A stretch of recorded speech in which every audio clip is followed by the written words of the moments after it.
Today, I'm fortunate enough I get the opportunity to interview both of the real DEA narcos seen in the Netflix series Narcos. I'm going to start off with Javier Peña, and later on, we'll be joined by Steve Murphy. I'm pretty excited about this, and these guys are just amazing. How are you doing today, Javier? Thank you, Eric. I'm doing good. Appreciate it. I really appreciate having you on, and I definitely want to, if we can, obviously talk about Pablo Escobar because you guys are famous for this, and you have a book out.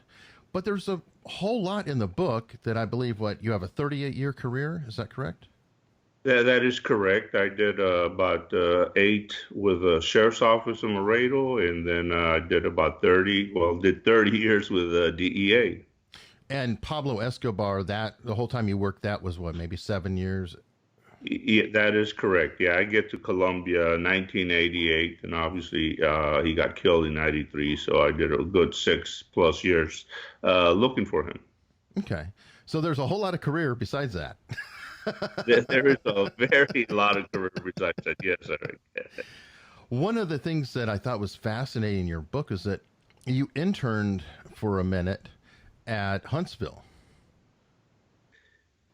Yes, that was an experience. Texas Department of Corrections, and it was a college intern out of I was at A&I in Kingsville, which is now an A&M branch. But the anyway, interesting. I learned a lot. But my first assignment was working famous death row, which if people do not know, death row is where they're incarcerated Mhm. until they get executed. So got And to it is meet Texas, pretty so they mean are people. executed. Yes, yes, Texas, and they are. Yeah, yeah, they are. Yeah, lethal. Yeah. Now, what are these people like in general? And I ask this because, obviously we have like Mind Hunter and all this mystique about, the creepy, scary criminal. Are they just normal people who took a really bad turn? You know what? To me, they're I don't know. They're not normal. I mean, I got to meet the wow. They called him the Candyman, and this guy Halloween poisoned his kids candy, to collect the insurance on him. And I just like, how do you kill your kids? Because you wanted to collect the insurance money on them. Uh, when you talk to them, they seem normal. They're there, but again, in the back of your mind, it's like, how can this guy have killed his kids? I met another guy who was involved in the famous, and he's famous here in the San Antonio, Texas area. His name was Fred Gomez Carrasco. He's the one who tried to escape from Huntsville with hostages, had the librarian, a priest. There was a movie made about that. Uh, had chalkboards and put the hostages on the outside. Again, firefight. One of the guys survived. They killed some of the hostages. Again, they're mean people. When they're behind bars, they seem normal, but on the outside, like I said, what they've done is something that is just unfathomable.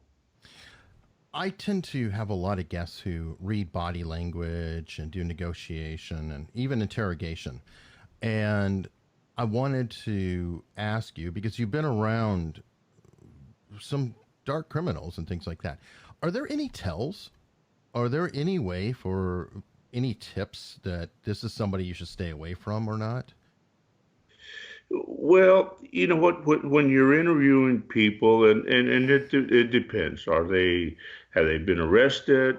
Are they free right now? Where you're trying to establish your probable cause, where you're trying to establish Hmm. their information, and I'm always looking for that lie that it doesn't make sense, and you can catch people that are lying. You can catch the body language. There's a lot of great people out there that are professional in reading body language, and I believe in that. Hmm. Uh, but with me, and we dealt a lot with informants, and that's a Hmm. That's, you're interrogating, interviewing informants, and there's a lot of people that are trying to lie to you. There's people that are trying just to see if they can make some money off of you, and you got to be careful.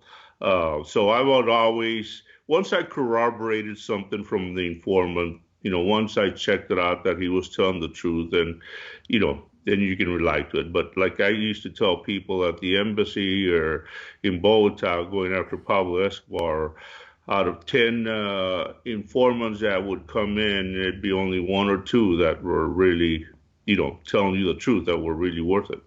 There were some mixed loyalties too, right? I think you had an informant who helped you take down the top of the Medellin right before Escobar, and he actually was also paid by the Cali cartel. Is that correct? You know what? Thank you for bringing that up. That no one has ever brought that up. You're the first one. So, and I thought that was going to be a big to do. And this is the first time you bring it up. So yes, wow. Thank you for bringing that up. Yeah, it was just a weird situation, and we mentioned in the book where he helped us. He's the one who really took down Jose Gonzalo Rodriguez Gacha. They call him El Mexicano. This was Pablo Escobar's partner. And for the history buffs out there, Gacha, we called him, had more money than Pablo Escobar. Gacha was the one who invented the cocaine labs. He's the one who brought in paramilitaries. He's the one who brought in the Israeli mercenaries. You know what I'm saying? He was richer than Escobar. He was more violent than Pablo. Pablo used to Really? have to hold back. Yeah. Sounds like a So Bond villain. yeah, yeah, yeah. But then, Pablo, once he got killed, then it was that informant who led him to us. And yeah, it was the money was not being paid on time. We had like I think it was about $1 million we were paying because Gatsby was very powerful, and the money wasn't coming in. It was going to come in. You know how it is. The checks in the mail. Hold on, the red tape. And he just got mad at us one day. He said, "You know what? Fine, keep your money." I was working for the Cali cartel, and it's just like I couldn't believe and we corroborated. He told us, he said, "I've already been paid by the Cali cartel." Cali hated Pablo, Pablo hated Cali. Anyway, so in essence, I hate to say it, but I'll say it. We were working with a rival narcotics group, a terrorist organization, and bringing down Pablo Escobar. So obviously, he did not get paid. That that has to be a little disconcerting because I mean everybody seems to have mixed loyalties. Is that a fair statement? That, that is a very fair statement.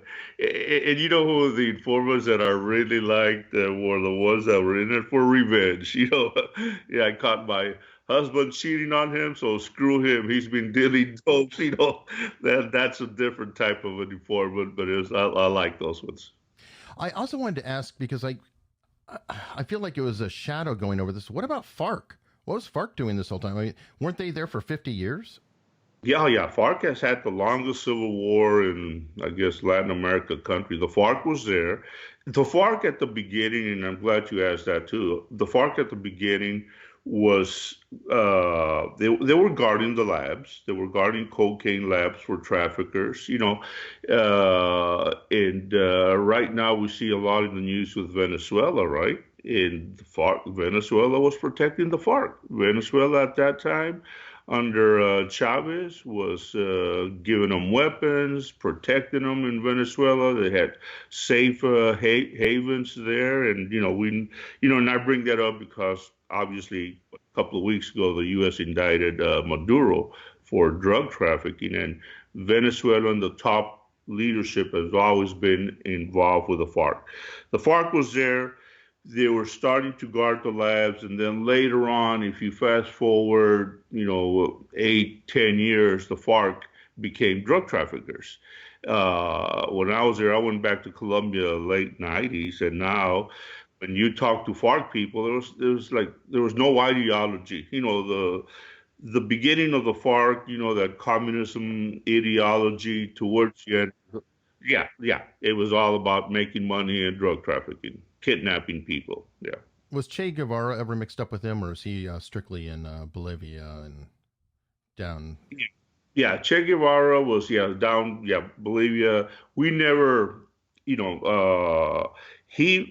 helped out, of course. He was I mean, part of that family, but we never got to really see him there. Yeah.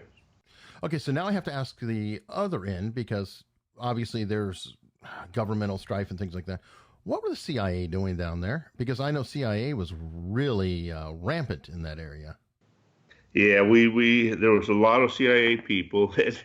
I laugh because you know what, in the show it portrays us as not getting along, and that's very accurate. I'll be honest, that is true. They didn't like me, and I didn't like them, and it was all about jealousy type. Hmm. We were the drug experts. And they were the Farc experts. They're the communism the experts. They were after guerrillas. We were after narcotics traffickers, and they when Pablo Escobar, when we started, looking for him, we had some CIA help, but it was more from the technology side.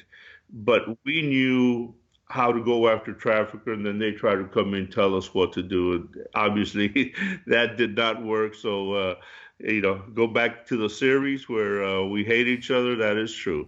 Nowadays, nowadays we have a great working relationship. But I think back then it was just ego, jealousy, and there's any law enforcement people out there, they know what I'm talking about, the jealousy in all of this, man. So yeah, I remember they used to have this great intelligence books. Oh, but you can't read them because you can't, So what good is intelligence if you can't use them, right? Mm. Anyway, it's changed nowadays. So we got a good relationship with them. Well, and that was, you were there essentially bridging Reagan through Bush, right? Right, right. Yes, correct. I can't help but think about the whole drugs and arms and Iran, and there were some really murky things. And I don't know if this is true or not. You would probably have better information, but the CIA has been accused for helping to, shall we say, escalate the crack epidemic. Yeah, and I've seen the reports. I've seen the information on it, especially Los Angeles area. Remember, there's a lot of stuff back there. I'll be honest, I never got to see any of that. I mean, I've heard the rumors, but I could not say whether that happened or not. I hope it didn't happen. But again, CIA was doing a lot of stuff they don't tell people, right? And it's they're very secretive. I know they got some great technology, out there, but I never got to see any of that. So no. Okay, and now after Escobar, where did you go? And I'm curious about, because you can probably help me understand epidemics. Like I remember that cocaine, if I recall, was kind of big in the 80s and sliding into crack. Heroin seemed to be on the downswing at that point. But then nowadays it seems like cocaine is almost passe and crystal meth and heroin and fentanyl is really the demon out there. Can you give me sort of a timeline of the Yeah, drugs? wow. Yes. During the 80s, we started seeing the cocaine come into the South Florida area. And if you lived in that area, you know what I tell people? And most everybody has seen the movie Scarface, right? You've Hmm. seen Scarface. I've Sure. seen it. Everybody. That was pretty accurate description. It was a little overdone, but that was the basics in Miami. It was cowboy, Colombians killing Colombians in the middle of the day. The kilo of cocaine. I remember when I got to Colombia in 1988. That kilo at one point was going anywhere from 80 to $100,000. So Wow. Miami was being built on cocaine money. The BRICO, the banking system, and the banking system was very lax at that time. Hmm. So traffickers were, it wasn't a problem to launder the money. So pressure started coming in on the cocaine, right? Pablo Escobar, 80% of it was his, and then we had never seen a Pablo Escobar before, so we started seeing how does a trafficker get his to be this big, that empire. Then we saw obviously the violence, Mm. the bombing of commercial airlines, the killing of a presidential candidate, the killing of judges, the killing of police officers, and then the indiscriminate car bombs. And the car bombs to me are like the worst I had ever seen. I had never seen a car bomb, but then Pablo Escobar was placing them all over Bogota, Medellin. Anyway, so going back to the question, cocaine was out of control. We tried Mm. to put a stop to it. We took down Pablo Escobar and the Medellin cartel. And then what happened, Eric? Then all of a sudden, the Cali cartel, right, took it over, North Valley history. Then you're right. I mean, heroin was always during the 80s. I remember I started in 84 in Austin, Texas. And man, I was buying undercover a lot of heroin, from Mexico coming in. Then we started concentrating again. Then we saw, remember the prescription drug, right? Mm. The epidemic where we had the rogue doctors, rogue pharmacists, the pain Still pills, do. right? That's led into Yeah, the heroin of now, right? Is yeah, that people exactly. can't get their prescriptions, so they get heroin. Wow, you're bad. Yeah, that's it. Yeah, and they went to the heroin because we started putting pressure. Then we had the methamphetamine craze, where we started seeing all this the methamphetamine being manufactured, California. We had a lot in Texas, then all the states, Missouri, with the methamphetamine epidemic, and we saw the meth people. I mean, because I always talk to the people, we arrest the informants, the addicts, and I mean, they were telling me, he says, Javier, he says, all I did was one, one hit of meth, and I'm hooked. It was a terrible drug. I have a In dumb that, question about that. yeah. I remember in the 80s, there was Coke and then there's something called crank. Is meth crank?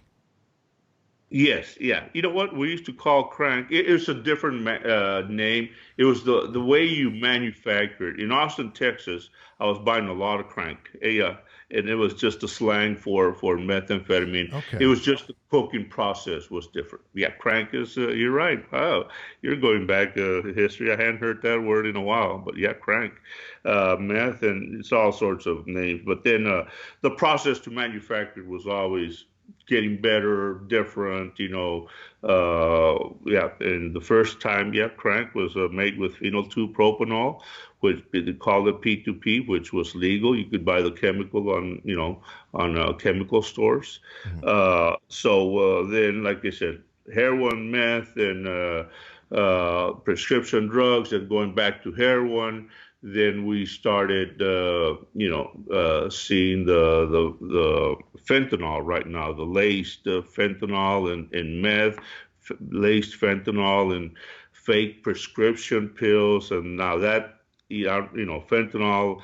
What they tell us, there's only like a grain of like a salt, Right. little grain of salt. That's all it takes to kill someone, and so it's a very dangerous It's drug. scary. There have been It is cases, I scary. guess, where Oh, officers opened a box and because the dust hit the air, it's killed them. yeah, Literally it's just still right, right.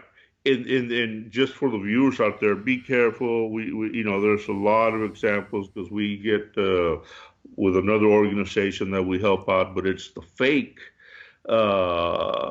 Xanax, right? That's mm, manufactured in the black market. They're lacing it with fentanyl. There's a lot of examples where a neighbor, will, trying to be helpful. Oh, here, try this pill, and it's laced with fentanyl. They bought it from the black market. The other person didn't know about it. You know what I'm saying? So it's just the moral of the story is, rely on your prescription medication from doctors. that I'm gonna go in and I you had a funny story and I believe it was a meth bust, but it was about a Tejano singer and you were in the car with him. And could you Yeah. relay that? Because I just thought it was so funny in many different elements, including I hate to say, but sort of the trap of celebrity. Yes, that's a great story. And you know what? I had the person's name in the book, and then the legal department of the book said, "Oh yeah, don't put in his name, for legal purposes." I was like, "Why?" The guy went to prison. But yeah, it was funny. Me and my buddy, it's how it is. In undercover, we Sure. bought a couple of ounces of crank. It was meth. Uh, then we're always going for that bigger bus, right? Hmm. Uh, so I think he was going to deliver about a pound of meth, which was big at that time in Austin, Texas. And we're dealing with a lower scumbag, right? So our purpose is try to get to the bigger guy. Hmm. So the guy says, "Yeah, yeah, I got the." We had already made a couple of ounce buys, and then he said, I got the pound meters at this restaurant, and me and my partner show up. It's a big Lincoln Continental, I remember it had the tire well. Remember in the back, Oh yeah, oh yeah. Was it one of those it, sloped trunks at an angle because they did yeah, those that's chopped it. off? Yeah, Okay. yeah, yeah. Anyway, so the guy we're dealing with says, get in the back seat, and our orders from the boss is you do not trip. Don't get out of the parking lot. We'll stay anyway. So we get into the first thing the guy does, it puts in reverse. We're going for a ride. I'm like, oh man, our surveillance is gonna stop us. Luckily, they didn't stop us. But anyway, so we're in the back seat. They throw the pound at us. Me and my buddy. Hey, all right. Hey, here's the go back to the parking lot. We have our money. It's right next to my car. So we're driving back, and yeah, and in the back seat he had a whole bunch of CDs, man, just thrown all over the place. And this guy was pretty famous. And so once we park, obviously, we arrest him, and I'm like looking at the CDs, and once we have, he says, "Man, you're such and such, man. I listen to your music. Everybody listens to your music." He sort of laughed and said, "Hey, can you autograph it?" Yeah, so he autographed the CD for me. But you know what? Nice guy, but and I think he ended up doing about 4 years in prison. But yeah, our publisher, our editor, didn't want to put in his name. He's an older Tejano, but Mm. in if you're a Tejano fan, you would know who the guy is. I just love that though, and the still getting a signature out there because Yeah, he yeah, yeah. worked. Yeah. He signed his CD, and I'm like, hey, thank you, man. He worked really hard to get that celebrity, so it is a Yeah, shame in a yeah, lot of it is. ways. But that Yeah. that makes me really want to ask you, and you may hate the question. I'm not sure, but the Okay. war on drugs. It's about to turn. Or DEA is going to be turning 50 pretty soon. Right, And right. Well, is yeah. this a Pyrrhic victory? I mean, is the war actually being won? Nah, you know what?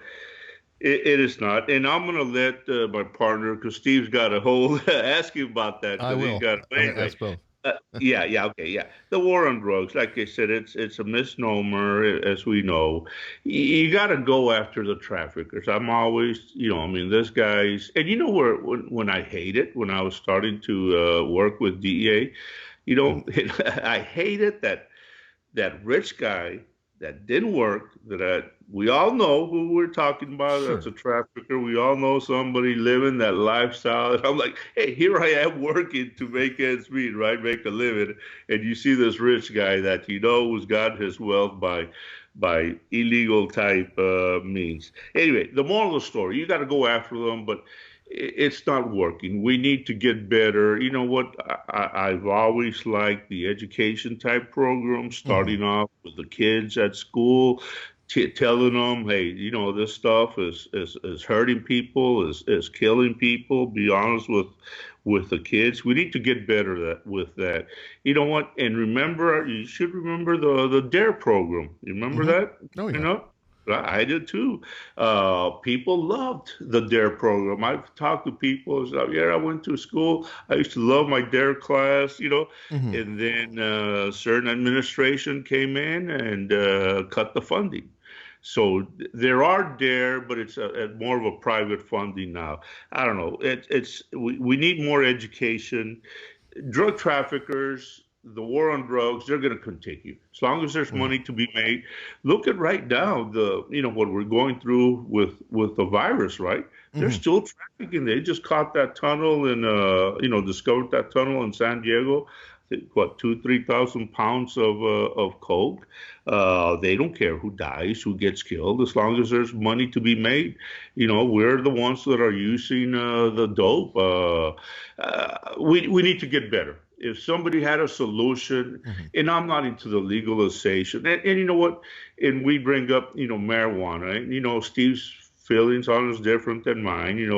We were never going after the marijuana user. Everybody thinks, who cares? I tell people, you got them, Hmm. smoke them. There's people out there that are, I don't have a problem with that. The problem I have with the marijuana right now is the THC, the hydroponics. And I work San Francisco. I was there at the height of all Hmm. that experimentation of the grow houses and all the chemicals. So, and you talk to people, the THC, you're going to see about 20 to 25%. And the THC is what makes it high, Yeah, what I gets heard you high. it's not your mom and dad's weed Yeah, anymore. yeah. Your mom and dad's, when we were in high school, was what, 1 or 2%. Remember that? I mean, come on, everybody, the Sure, skunk sure. weed. It's like, oh man, you're like, wow, that smells terrible. But now you have a young kid smoking a joint, and man, they are out of control. It's that stuff that makes it. But anyway, getting away from that, like I said, we were never after the marijuana users. I'm just saying, if you got them, smoke them, but just be careful with what you're doing. And then that synthetic stuff hit the streets. Remember the Scooby Doo packages, the colorful packages? It was synthetic marijuana. I That was missed that even one. you missed out. Yeah, it was being sold. Kids were buying them. Supposed to be for legal. It was legal, but it was barley, and then they mix in a chemical, bring it in from China, and they mix it in cement mixers, and then the stores would sell them. A lot of kids died with that one because of the concentration in one package. The other Mhm. packages, it was a mess. But anyway, so bottom line is we need to get better with our education system in uh, in dealing with drugs. They're going to be out there. The U.S. is the biggest user of all this, right?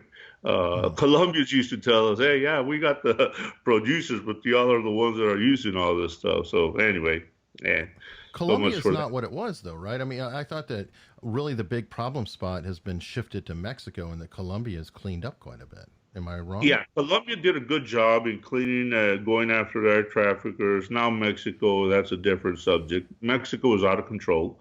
There's no, we saw the arrest of Chapo, right? The Hmm. extradition of Chapo. So what happens? Other traffickers took his place. Then the violence that is going on in Mexico, a lot Scary. of it is being reported. The shootout, it's a mess. The intimidation. The problem with Mexico is the corruption. They get Hmm. to everybody out there, and then all of a sudden it's just everybody's taking money, turning the other way, and if you don't take the money, then you get killed. So I mean, how do you? I mean, you got to combat this, but you also see that other side of the coin. Silver or lead, right? Oh, Yep, Pablo Escobar. right. You learn. Wow, that's a good say. Yeah, Salvador Plomo. um, to wrap things up, I'm Mhm. curious because I feel like you had a lot of praise for your original chief in Colombia, Yeah, um, who was a Joe Toft. right. Was he kind of a template for your leadership later on as your career went? Yeah, Eric, yeah, you're hitting it out of the park today. Yeah, yeah. Nobody brings him up, but yes, he was a template. I learned a lot from him in being a good leader. He was tough. He was strict. He expected you to work, but then he had that compassion side about him, which that's what you look for in a leader. That's what you follow in a boss. He was out there. He was helping you, and he was pushing you, and he was there supporting you. So we have a lot of accolades, and I'm glad you brought him up. But he deserves a lot. Helped us out, and I think if it wasn't for him, we wouldn't have been able to. do our jobs, because he was so, like I said, he had that leadership, that involvement quality about him. Well, and the very last question. I'm guessing that you don't want to be served any watermelon. Yeah, you are. I hate watermelon. It's a good fruit, but I worked the watermelon fields when I was started. I think I'm at 15 years old in South Texas, and man, talking about the sun, especially South Texas, over 100 degrees, and rattlesnakes. I hate rattlesnakes too.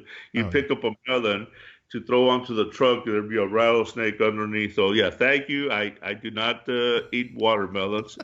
Watermelons are good, believe me, but yeah, I have something that just triggers in my mind of all that hard work I did picking watermelons. Yeah, my father could not eat watermelons. He picked watermelons as a child in California Wow. and had gorged so much of it going up that he literally could not keep it down. It was almost an allergy.